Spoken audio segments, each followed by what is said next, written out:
My name is Nora Callahan. I'm 36, and I keep other people's numbers honest for a living. 9 days after I started renovating my late father's house, my contractor called before sunrise and said 4 words that still wake me up at night. Come now. Come alone.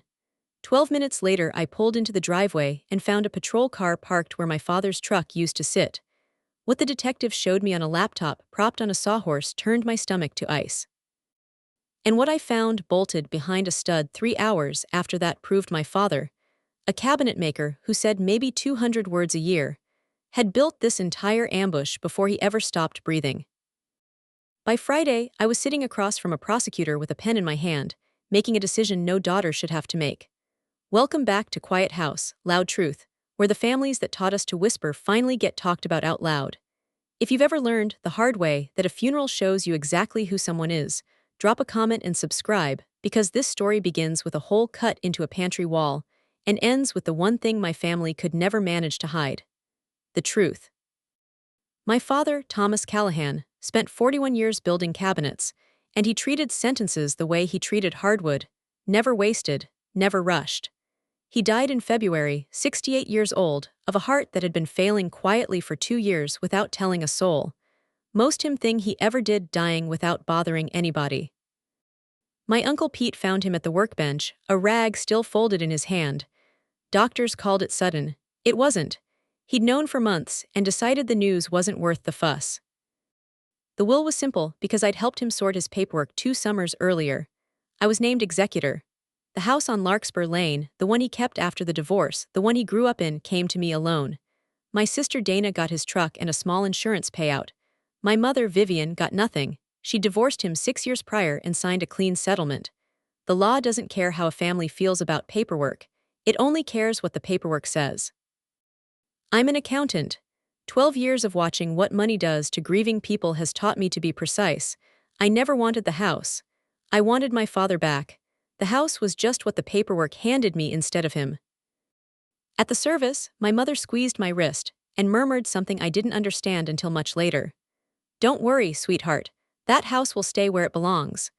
She ran the funeral the way she ran every room, a director who never appears on camera. Chose the hymns, edited the obituary, stood at the church doors in charcoal wool collecting condolences for a man she'd left years earlier. Half the town called her Poor Vivian, and nobody found that strange, because in a small town, a marriage certificate expires, but a story never does. I caught her telling my aunt a warm little anecdote about my father's workshop that I knew for a fact had never happened. Later in the car, she said it plainly, like reading a house rule off a plaque. People don't need our mess, Nora. We keep the story straight. My family's entire constitution folded into 6 words. At the reception, my sister Dana, 28, perpetually $400 behind on a card I'd quietly laid out twice, leaned close. So when do we list the house?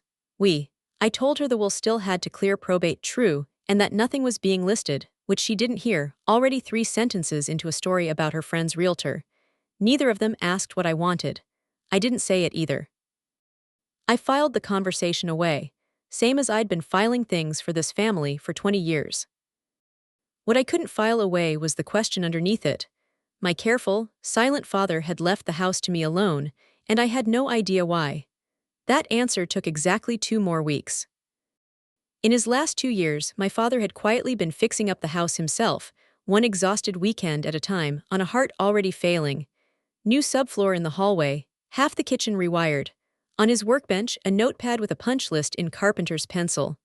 Item 9, brighten the whole place up. Been dark too long. A dying man's to-do list. I read that line a week after the funeral and made the only decision that spring that felt genuinely clean. I would finish his list exactly as written, and then I would live there, not sell it, live in it. I budgeted $41,000, collected 3 bids, and hired Doyle & Sons, because Mac Doyle was the only foreman who walked the house without once telling me what my father should have done differently. Mac is 54, built like a stack of cinder blocks, and carries a spiral notebook he uses to measure everything, including people. Demolitions started the first Monday in June. Day 3, before a single wall had been touched, my sister showed up to walk through for the memo. Rise, Mac let her in because she cried a little at the door. 20 minutes later, one of his crew found her alone in the pantry, not looking at anything, not touching a shelf, just knocking. Low, near the baseboard. Soft, patient, the kind of knocking you do when you're listening for something hollow. When Mac told me that night, every hair on my arms lifted at once. I want to be clear about what I did next, because I've replayed it enough to know I didn't sleepwalk into it. I acted. The next morning I changed every lock. I told Mac in writing that nobody entered that site without my authorization, family included. I drove over and boxed up every folder in my father's file cabinet and moved them across town to my apartment. Here's the part I'm not proud of. I had spent 20 years as this family's unofficial bookkeeper, and I don't just mean taxes. When my father's refund checks came, I filed them before my mother could ask. When her budget collapsed after the divorce, I rebuilt it at her kitchen table. When Dana's card froze twice, I quietly paid it down and told no one, because telling someone would have made it real. That was my job here. I absorbed every gap between who we were and who we claimed to be, and carried it forward, the way you roll a loss into next year's books and never write it off. So when my baby sister stood in a dead man's pantry, knuckles tapping the wall like a woodpecker with a fresh manicure, I didn't need a detective to tell me something was buried in this family. I'd been balancing my whole life around a hole I couldn't see. I just didn't know yet its shape. Here's a memory that never made sense until this June. I'm 7. It's 1997. I'm supposed to be asleep. Voices in the pantry low, urgent, the register parents use when the words are too big for the house to hold. Through my cracked door I can see my father kneeling by the baseboard, sticking out like a loose tooth, and my mother standing over him, arms crossed, saying something I can't catch except the word half. Next morning my grandmother's rings, the ones I'd only ever seen in a velvet box, were on my mother's hand at breakfast. Grandma wanted me to keep these safe, she said, not looking at anyone. My father drank his coffee and studied the window like there was weather in it. The rings never went back in their box. No fight followed. No explanation. The whole event sank without a ripple, like a stone dropped into a very proud, very still pond. I filed it under things adults do. It took 28 years, a dead father, and a hole in a wall for me to understand what I'd actually watched through that door crack. The opening move of a decades-long war, fought entirely in the dark, over a ledger no courtroom would ever see. Both my parents were soldiers in it. My sister and I were simply born on the battlefield and called it home. Day 6, my mother and Dana showed up at the site together. I got the story from Mac, who reports conversations the way a court transcript would, which I've grown to love about him. My mother asked pleasantly to be let in to collect a few family things. Mac said he couldn't, owner's orders, no entry without sign-off. She informed him she was Thomas Callahan's wife. Mac glanced at his clipboard. My paperwork's got a different name on it, ma'am. Dana tried softer. 5 minutes, nobody had to bother Nora about it. Nobody had to bother Nora. That sentence did laps around my skull for days. Mac offered to log anything they needed for the owner to approve. They left without a list. Then he called me that evening. I'd like to hang a couple of battery cameras if that's all right. Site theft's a plague these days. A pause. And ma'am, I didn't much care for how the older one kept eyeing that pantry wall. I authorized the cameras on the spot and upgraded the gate padlock myself that evening. I did everything a careful person does. Hold on to that. Thursday night I almost called my mother. I sat with the probate folder squared in front of me and typed, "Mom, let's talk about the house like adults. Whatever you think is owed, let's put it on the table." I stared at that message a long time. It was my entire career in this family condensed. Find the gap, name the number, reconcile it quietly before anyone does something irreversible. The bookkeeper's reflex, 20 years deep. And some newer part of me asked one flat question. How many times have you balanced this family's books? Has the debt ever once stopped growing? I deleted the text. Not anger, arithmetic. I closed the folder, washed my one dish, and slept 8 straight hours for the first time since February. I want you to remember me like that. Every lock locked, every camera hung. Because while I slept a little after 1 in the morning, 2 figures climbed the fence, crossed the yard without needing a flashlight, and walked straight to the pantry wall carrying a drywall saw. They didn't search. They knew exactly where they were going. The call came at 7:14 Friday morning. Mac Doyle does not have a worried voice. I've heard him discuss a collapsed sewer line like a weather report, but there was gravel in it that morning I'd never heard before. "Ma'am, we found something, come now." I asked what kind.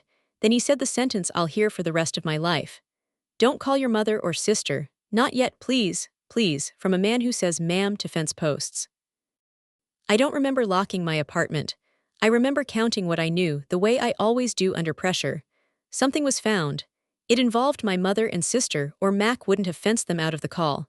He'd said found, but his tone said happened, and those are different columns, and my stomach already knew which one we were in. I turned onto Larkspur Lane and saw it from 4 houses down. A patrol car, lights off, parked where my father's truck used to sit. Nobody turns their lights off unless it's already over. The pantry smelled like fresh-cut drywall. A hole low near the baseboard, maybe 18 inches square, cut clean on 3 sides and snapped along the 4th. White dust fanned across the floor, one small boot print pressed into it. Behind the opening where studs should have been, a built compartment, framed, sanded, edges eased with a router, because even my father's hiding places got finished work. Empty. You could see the ghost of a rectangle in the dust where something had sat for years. The detective introduced herself as Alina Reyes, mid-40s, calm the way ER nurses and good bookkeepers are calm. Crew arrived at 6:50, found the gate lock cut, the back door jimmied, the wall already open. Called 911 first per policy, then called me. Did you know this compartment existed? No, I said, and it was true, and it tasted strange, because I'd spent my whole life certain I was the one person who knew where everything in this family was kept. There's something else, Reyes said gently. I'd like you to look at some footage. The timestamp read 1:41 a.m. 2 figures came over the chain-link fence, one boosting the other. The taller one moved like her knees ached. The shorter wore a hoodie I recognized. I was with her when she bought it. They crossed the yard without a wrong step, no flashlight until they were inside, then a phone light muffled under cloth, the kind of trick you only think of in advance. The hallway camera caught the rest. The taller figure walked into the pantry and didn't search, pointed low near the baseboard, one gloved finger tapping twice, impatient. The shorter knelt with the saw, 11 minutes of cutting. At 2:03 a.m. the box came free. The taller one turned to check the hallway, the phone light lifted, and the camera got her face. My blood went cold in a way I can only call professional. Every number I'd ever balanced for this family recalculated at once, 20 years of entries reversing, the new total standing there on a laptop screen in a hoodie and gardening gloves. My mother, my sister, holding a saw in my dead father's house, 11 days before his headstone was even delivered. Do you recognize them? Reyes asked, quiet as a pulse check. I asked for a minute. I walked to my father's lumber rack because I needed to stand near something he'd stacked with his own hands. And I watched my own mind do its trick, smooth as a payroll run. The walls maybe 800 to repair. I can cover that. Maybe the report doesn't need to go anywhere. Maybe I call Mom, we handle it quietly. Dana's still got that record from 19, a new charge would end her. I can absorb this. I stood there planning the cover-up of a crime committed against me, in my own house, by the people who'd committed it. For the first time in 20 years, I heard that reflex from the outside. It didn't sound like love. It sounded like a machine nobody remembered switching on, the family's own reconciliation engine, me swallowing every gap between what we were and what we claimed to be. My whole childhood, I thought I was holding this family together. Standing at that lumber rack, I finally ran the other hypothesis. Maybe I was just the reason nothing had ever cost anyone anything. Mac came around the workshop, holding something flat in both hands like it might go off. Crew found this photographing the cavity for insurance, bolted to the back stud. Whoever emptied that wall missed it. A dusty, sealed manila envelope with my name on it in carpenter's pencil. Nora only. Reyes checked the envelope first, photographed it, logged it, confirmed it fell outside her investigation, and handed it to me. I was the owner, the executor, the addressee. Will be another hour on scene. When the file's complete, you'll need to come in. You're going to have some decisions to make. Decisions, plural. She said it kindly, the way you warn someone the water's deeper than it looks. I carried the envelope to my car with hands that weren't steady. Which for? Mia's saying something. His handwriting block capitals, the same hand that labeled every jar of screws in that workshop. My silent father, who in 68 years never once said the word feelings in front of me, had bolted an envelope with my name on it inside a secret wall, behind a decoy, at a height and depth where only someone tearing the whole cavity apart in daylight would ever find it. Which meant he'd thought about exactly who would be doing the tearing. I opened it carefully so nothing would tear. Inside, one page. Taped to the bottom, under masking tape gone amber with age, a small brass key. His letter was short. He measured words like board feet. Nora, if you're reading this, the wall's open, and I think we both know by whom. Don't blame yourself for not stopping it. I built this family's habits before you were born. That's my sin and I own it. The box they came for holds exactly what they were looking for. Let them have it. What's actually yours is under the south leg of my workbench. Floor safe. This key. Every wall opens eventually, kiddo. I built enough of them to know. Sorry it was you holding the flashlight. Dad. Two things happened in my chest at once, and I've stopped pretending they contradict each other. Grief, because my father had known his family so precisely he'd built the burglary directly into the architecture of the house, and still gone to his grave saying nothing, fixing nothing, just planning around us like weather. And underneath it, something cold and clean as brass, focus. The box they came for holds exactly what they were looking for. Let them have it. Not the sentence of a victim. The sentence of a carpenter who measures twice. Ray's called at 4 that afternoon. The stolen box had turned up in a dumpster behind a grocery store, a 9-minute walk from my mother's duplex, a detail nobody needed help interpreting. Inside the green ammo can, my father's favorite container for everything from deck screws to Christmas lights, was newspaper. Not wrapped around anything. Cut into neat rectangles and stacked like currency. A full can of nothing, prepared by someone with patience and a paper cutter. On top, sealed in a sandwich bag, a note in carpenter's pencil. Ray's read it flat and professional while I sat with my eyes shut. Vivian knew you'd measure twice and cut once. We're even for 97, let the girls out of this. T. My father had known about the rings. Had known for 28 years, through every silent breakfast, every polished Thanksgiving. He'd known and said nothing, and quietly built a second wall right next to the first, with a punchline hidden inside it. My mother, meanwhile, had cut a hole into a dead man's house and stolen a can of confetti. My mother called Saturday morning, and the performance deserved an audience. Sweetie, Pam says there was a break-in. This town was anything even taken. You really should sell that house, let it be someone else's headache. 4 sentences, everyone working, heard second-hand, established concern, fished for what I knew, steered toward a sale.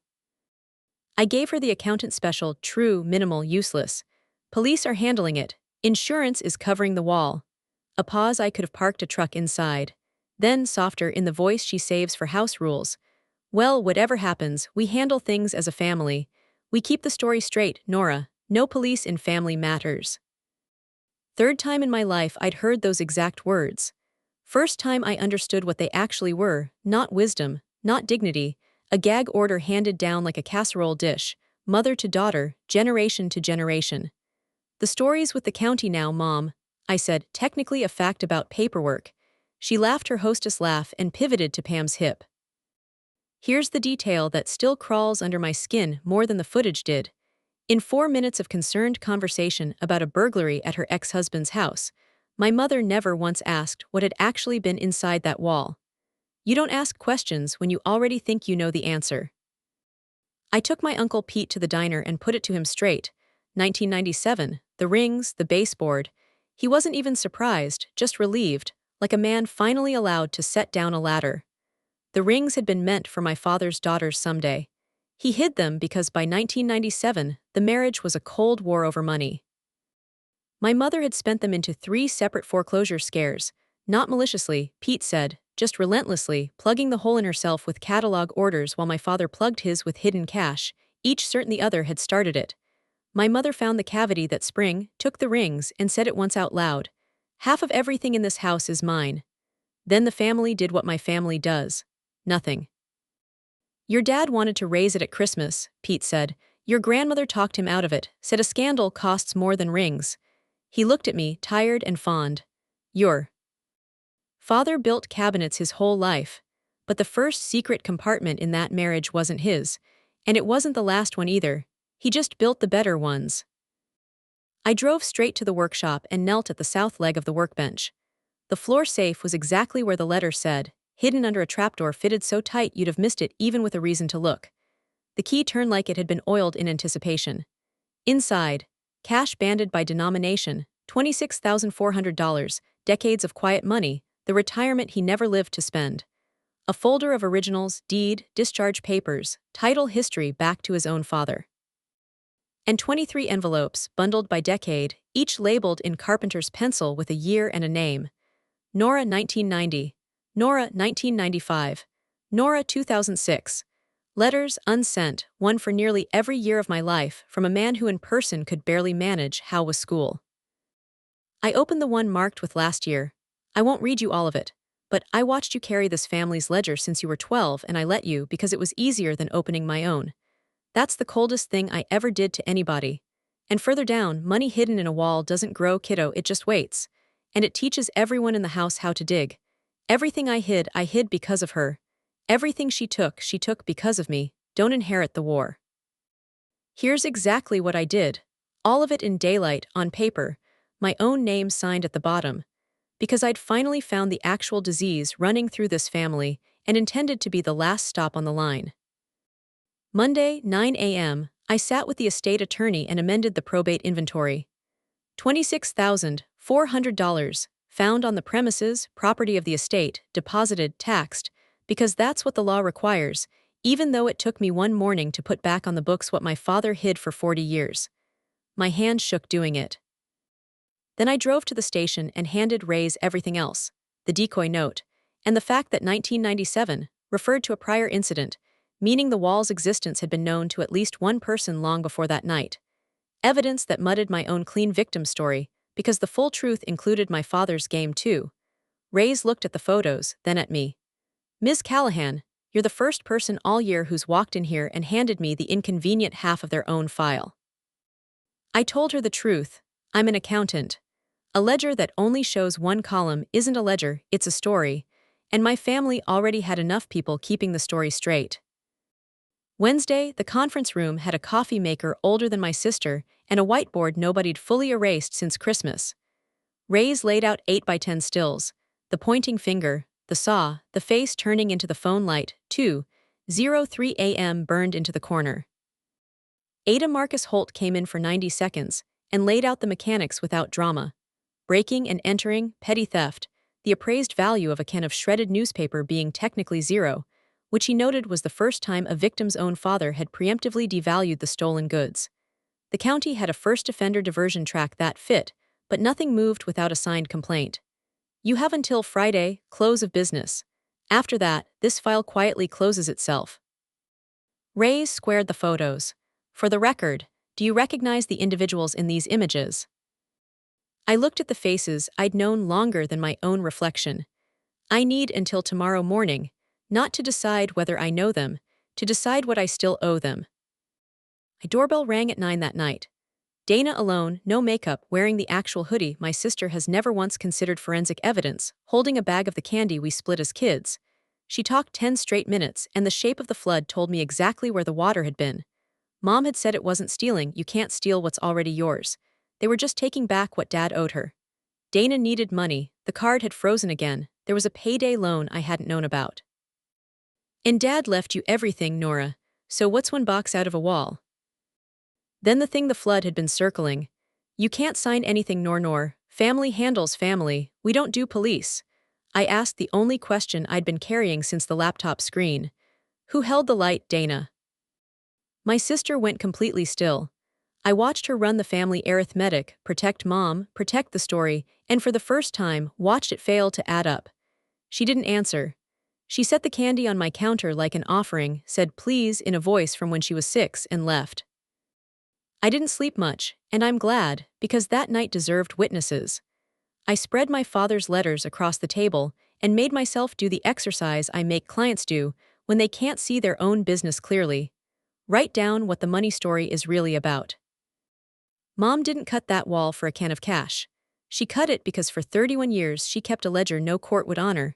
Every meal, every scrubbed floor, every catalog dream plugged into the hole where a real partnership should have been. When the law handed her half a car and a used television, that wall became the only bank that still owed her anything. She wasn't wrong that she was owed. She was wrong about who was ever going to pay it. And she taught my sister that a debt like that gets collected in the dark. And me, I was the cosigner. Every quiet bailout, every absorbed difference, every story I helped keep straight, I personally guaranteed this family's belief that the dark was free. At sunrise, I drove to the station. Thursday, 8:06 a.m., the coffee maker making its dying animal noise. Ray's clicked the recorder on. Do you recognize the individuals in this footage? I looked one last time. That's Vivian Callahan, that's Dana Callahan, my mother and my sister. 4 seconds, maybe 5. That's how long it takes to end an entire career as your family's darkroom bookkeeper. Nobody gasped. The coffee maker gurgled. I sat there feeling the strangest sensation, the feeling of a closing entry, the moment at the end of a fiscal year when you zero out the old accounts, and whatever's left over is simply true. Most people in your chair never say the names, Ray's said, clicking the recorder off. The file dies quiet, everybody goes back to Thanksgiving. What happens to those families? She thought about it. They come back, different year, different wall. My father could have written that sentence. I signed the identification statement, not the complaint, that was still Friday's cliff, and stood up feeling lighter and worse at once. In the parking lot, I said it out loud to nobody. I'm done keeping the books in the dark, Dad. By sundown, the whole family knew. My Aunt Pam called first. Pam has never once dialed a phone for a reason that wasn't secretly broadcasting. Nora, honey, families don't do this to each other. I asked which part she meant, the saw at 1:47 a.m. or the paperwork at 8:06. She meant the paperwork. In my family's operating system, cutting a hole in a dead man's wall is a private weather event. Naming it out loud in a public building is a betrayal of blood. Then 2 cousins. Then a church friend, her voice trembling with barely disguised pleasure. By Friday, the congregation had its official version. Poor, grieving Vivian and her ungrateful daughter who got everything and still called the police on her own mother. A client of 11 years moved his taxes to a firm 2 towns over. His wife sings in that choir. I didn't correct a single one of them. Correcting the record is just begging with extra steps. My mother had managed an audience her whole life. The only way out of that theater was to stop performing in it. Let the story stay crooked in other people's mouths. Mine, at least, was finally straight. My Uncle Pete texted one line that night, and I've kept it. Your dad measured twice. Your turn to cut. Friday morning, before I could drive to the prosecutor's office and finish it, my mother's sedan pulled into the driveway. She stepped out holding a box of cookies, walked into the half-finished kitchen like a woman visiting a sick friend, cookies on the counter, coat folded over one arm, a glance at the primer coat that said, well, it's no worse than I expected. Mac evaporated with a contractor's 6th sense. She opened with nostalgia, the good Christmas, the blue bicycle. Wasn't this kitchen always cold in winter? Setting the stage. I let her finish, then said, level, Mom, I've seen the footage. What crossed her face wasn't guilt. It was recalculation. She sat on Mac's sawhorse bench like it was a church pew and for the only time in this entire story told me something true. 31 years I ran this house, Nora. I cooked in that kitchen when it had no heat. I raised 2 girls 15 feet from that pantry. Nobody pays you for that. The court gave me half a car and a television, and everyone clapped like that was fair because it was legal. Your father hid money from me our entire marriage. You found some of it. Don't tell me you didn't. That wall was the only bank that ever owed me anything. I made a withdrawal. I'm not sorry. I raised the teller. I understood my mother completely in that moment. The ledger no court would ever honor. 31 years of unpaid entries, all of it real. Understanding is not forgiveness. It's just a clearer diagnosis. Then the offer, here's what we're going to do, the producer's voice. You go down there today and say you were mistaken. Grainy footage, dark night, could have been anybody. The file closes. I drop this nonsense about contesting the will. The house is yours, truly. Dana pays for the wall herself, even if it takes a year. And we're a family again. Sunday dinners. All you have to do is one thing you've done beautifully your whole life. A real smile, the part that still catches in my throat. Sign nothing, we keep the story straight. She set a small velvet box on the sawhorse and opened it. My grandmother's rings, for the first time in 28 years. These were always meant for the oldest girl. Take them. I want to be honest, because this channel means nothing if I lie to you in the moment that actually matters. It worked. For 3 full seconds it worked completely. Sunday dinners. My mother's voice about nothing. The whole dream I'd been paying installments on since I was 12, wrapped in velvet, one silence away. My hand moved toward the box before any part of me voted on it. I had one question left. Mom, if the camera had caught someone else's face, would you be standing here with cookies right now? The primer fumes ticked. My mother opened her mouth and searched, really searched, through 31 years of managed stories for the version where she says, "Of course, sweetheart, this was never about the footage." She could not find a way to sell it. The silence stretched 1 second past survivable, then two. Her chin came up, not down. That's not what happened, so it doesn't matter. There was my answer, complete. If it hadn't been her face in that light, there'd be no cookies, no rings, no dinners, only a prosecution loudly demanded of whatever stranger had dared cut her family's wall. The offer had never been love. It was a settlement, priced at exactly one daughter. What I actually felt was relief. The same clean relief you feel when a number you've been forcing to balance for years finally refuses, and you're allowed to stop pretending the books will ever close on their own. I closed the velvet box gently and slid it back. It was Grandma's. It stays with the real ledger. She didn't understand me. That was all right. I was at the county building by 11:40. I read every line of the complaint because I signed nothing unread, then signed my full name in blue ink under the sentence naming my mother and sister. Then I handed Holt a second document, typed at 5 that morning. A formal request that both defendants be evaluated for diversion, that restitution be limited to actual repair costs, itemized to the dollar, and that the victim did not wish to see jail time pursued. Holt read it twice. 11 years I've done this job, I've had victims want blood, victims want it to disappear, I don't often get an invoice for mercy. I told him what I'd finally figured out. I wasn't there for revenge, and I wasn't there to rescue anyone either because both were just the old family job in new clothes. I'm done keeping the books in the dark. This is what daylight costs, itemized, for everyone. I called my mother from the parking lot, told her exactly what I'd signed and asked for.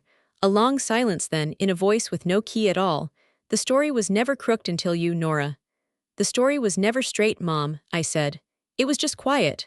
She hung up. The price had been paid and it was enormous. Dana took the diversion deal at her first appearance, arranged inside a week, record wiped clean on completion.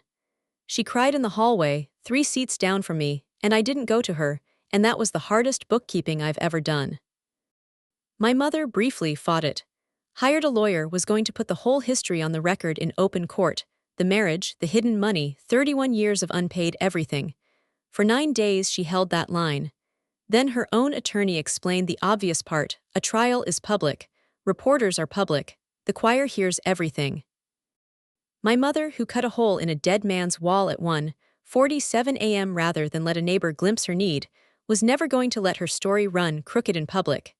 She took the diversion, paid her half of the drywall on a plan, told the church it had been a misunderstanding among family, which, for once, was almost true. I never said a word to a reporter, a cousin, or a choir member. The silence she'd worshipped her whole life turned out to be the only prosecutor she could never face down. That Friday evening, back at the house, Mac tapped the hole with his pencil. "Crew can have this patched by Tuesday, like it never happened." My family's 5 favorite words, offered once more, free of charge by an honest man with a level. I looked at that hole, the cavity my father framed with a router, because even his secrets got finished work. The black rectangle where 3 decades of darkness had sat, banded like currency, waiting. "No," I said, "don't patch it, make it a shelf." Mac had apprenticed under my father 30 years earlier. The first thing Thomas Callahan ever taught him was measure twice. "Shelf it is, ma'am." So that's what it is now. Oak, sanded, dead level, right where the wall used to keep its mouth shut. That's why the house came to me alone. The letter said it in one line: "You're the only one in this family, kiddo, who ever owe." Pen the books instead of the walls. 6 months now, I've lived in my father's house. My house. The renovation came in $900 under budget, which I mention because he'd have loved that more than any bouquet on his grave. The pantry shelf holds a wooden box Mac built from scrap, containing 23 envelopes. Every Sunday with coffee, I read 1 year of my father. I'm up to 2006, the year I got my CPA license. You balanced your first set of real books this week.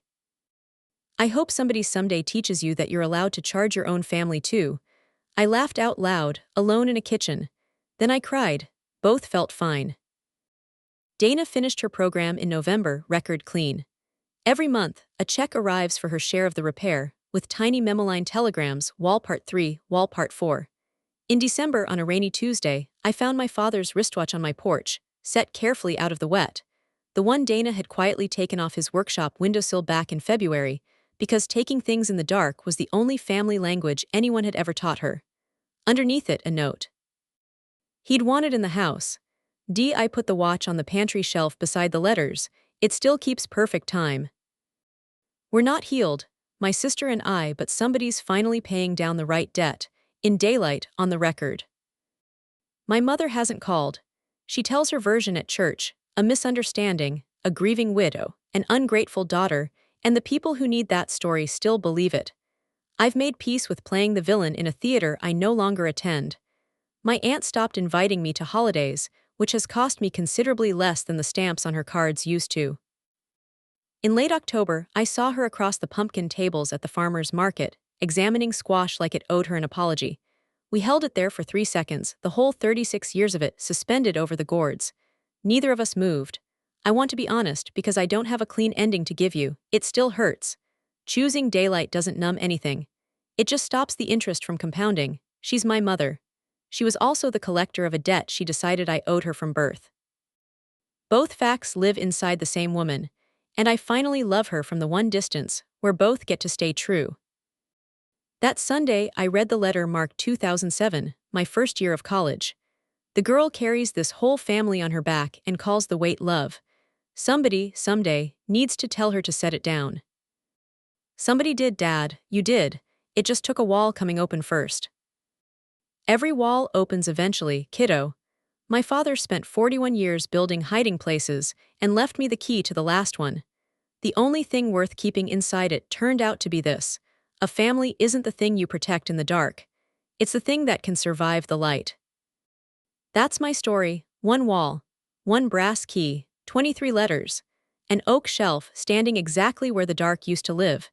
If you've ever been the one who kept your family's books quiet, who absorbed the differences, who kept the story straight at your own expense, maybe this is your sign to open them. Share this with someone still standing at the teller's window of a family that never intended to pay her back.